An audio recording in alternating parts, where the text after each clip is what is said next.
So, eto na nga mga insan. Huy, yung mga anti-Duterte dyan. Grabe naman kayo. Namatayan na nga kayo ng kabaro ninyo. Kabayaran ninyo. 'Di ba? Tapos parang ginamit nyo pa sa mga content ninyo at pinagkakitaan ninyo. 'Di ba? Huwag ganun. Kauri nyo yan. Kapwa ninyo yan. Bakit kailangan yung gamitin yan sa inyong mga content? Bigyan nyo ng katahimikan yung tao, huwag nyo nang i-content. At antindi nyo ha, pare-parehas pa talaga kayo ng script. Alam na pare-parehas kayo bayaran. Diba? Pare-parehas kayo ng script eh. Lahat itinuturo nyo yung nangyari sa kasamahan yung kay Mima sa mga Duterte. Tapos naglabas pa kayo, hindi umano yung mga listahan. Ito yung mga susunod, mga listahan. Paano kayo nagkaroon ng mga listahan? So kung may listahan kayo ng mga susunod, ibig sabihin, kilala nyo yung tao. Di ba? Kilala nyo yung tao na pipita sa inyo at pumitas dito kay Mima. Kasi may listahan nga kayo eh.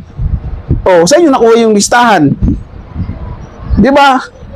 Kasi kung may listahan kayo na ito yung mga susunod na kukunin gaya ni Mima, ibig sabihin, alam nyo kung sino yung taong kukuha.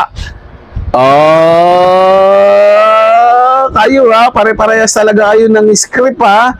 So totoo, binabayaran kayo, mami na kayo, mga anti-Duterte vlogger. Nabayaran kayo, no?